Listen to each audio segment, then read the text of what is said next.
O IBGE divulgou hoje resultado do PIB do último trimestre, aquele compreendido entre abril e julho de 2021. Sabe o que aconteceu? O PIB do Bozo não sobe mais. O PIB do Bozo não sobe mais.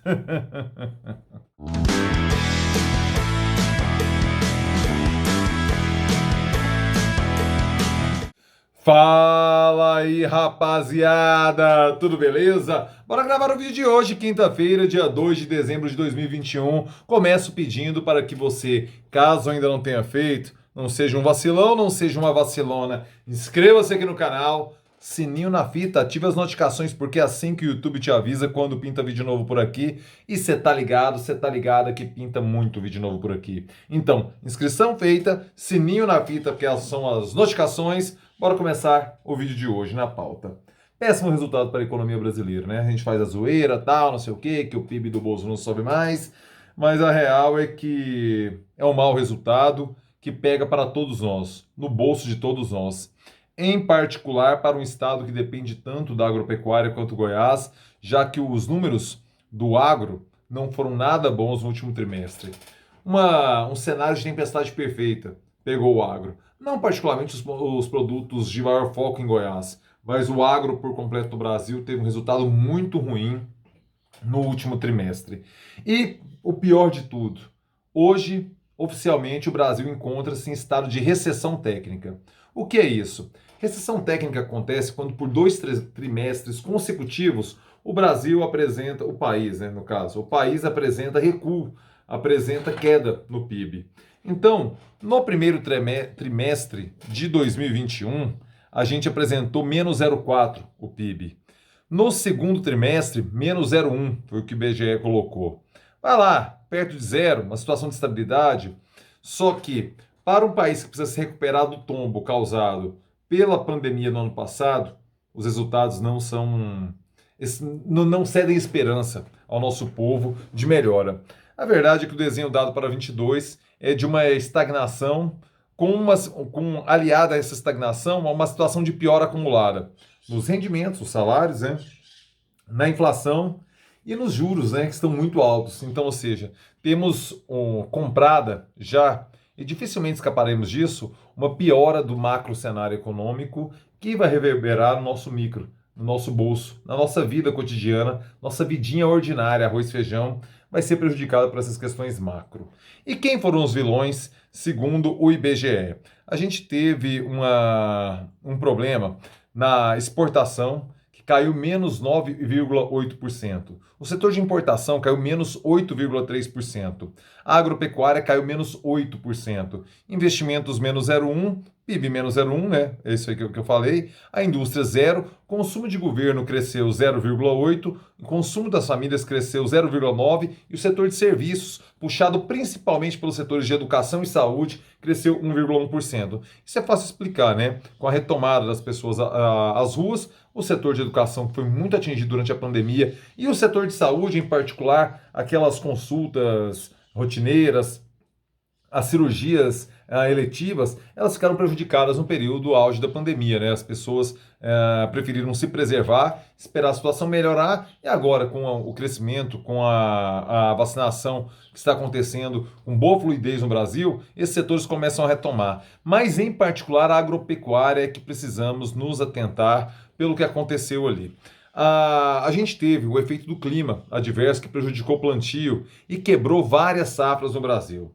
Aconteceu isso com café, aconteceu com cana, aconteceu com laranja. Então, isso aí tudo prejudicou o PIB brasileiro, por quê? A gente teve uma seca, um período de escassez hídrica que atrasou o plantio. Não tinha seca, atrasou o plantio. Na sequência, a gente teve geado, teve um frio inesperado em algumas regiões do Brasil que prejudicou algumas lavouras, algumas culturas. E, além de tudo, a gente tem a crise energética, né, que estava se aproximando. Isso pega principalmente o setor de indústria. E o setor de indústria está ali no 0 a 0. Por quê? Porque tem uma dificuldade o setor de indústria por conta do preço da energia, né, de um insumo básico de produção industrial. aliado à dificuldade de importação de alguns itens e principalmente de estoques parados. Ou seja, a indústria primeiro desovou aquilo que já estava parado no auge da pandemia para agora focar em produção. Vamos ver se teremos um retorno agora às atividades industriais. Creio eu, não é algo muito... Não devemos contar muito com isso, não é algo que a gente deve ter esperança. A verdade é que aquele papo de que o fique em casa é que atrapalha a economia brasileira é uma grande mentira, porque foi justamente no período em que as pessoas retomaram as atividades, com o crescimento da vacinação e com a abertura geral do comércio, que o PIB dá essa retraída. Então aquele papo, fique em casa, que prejudicou, que o bolsonarismo normalmente usa, é uma grande conversa fiada, é um grande papo furado. Não cai nessa conversinha. Porque veja você, já em 2019, no quarto trimestre de 2019, a gente já teve PIB negativo no governo Bolsonaro e a gente ainda não tinha pandemia. Aí a gente teve o primeiro trimestre de 2019 com o PIB levemente positivo, mas aí começou a derrocada, né? O segundo trimestre de 2020, calma aí, deixa eu me retomar. O último trimestre de 2019 a gente já teve recessão no Brasil, certo?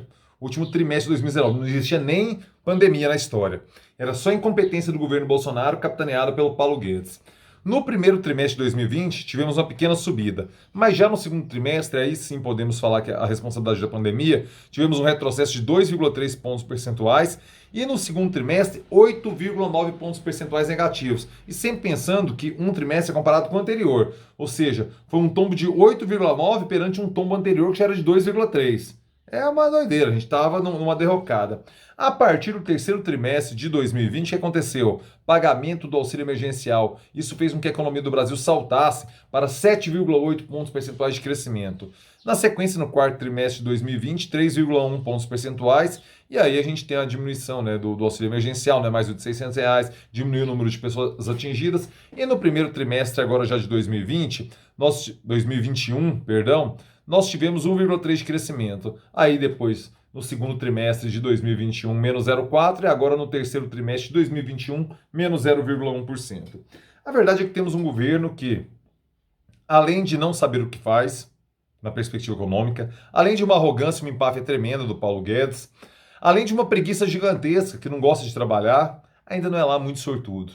E aí, sempre volto no Maquiavel, nas duas características que um líder deve ter, que é a fortuna e a virtude. A fortuna é a sorte, porque sem sorte, como diz o Nelson Rodrigues, a gente não chupa nem um chicabom. E a virtude são as capacidades, né? As qualidades internas do indivíduo. O governo de Jair Bolsonaro replica exatamente o que ele é. Uma pessoa sem virtude, uma pessoa sem qualidades, uma pessoa preguiçosa, não gosta de trabalhar, não exerce sua liderança, não gosta de articular politicamente. Aliado a isso, ele é um baita azarado. Ele não gosta de fortuna.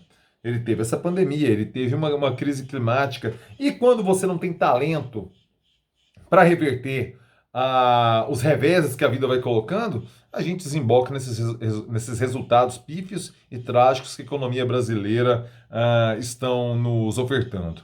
Isso a gente sente. Falei, com juro alto, com a carestia dos produtos, com o preço das coisas no mercado e com arroxo salarial. Nossa grana hoje vale menos quando a gente vai abastecer o carro, quando a gente vai pagar o boleto de luz. Tudo isso mostra que a gente não está conseguindo manter nosso padrão de vida.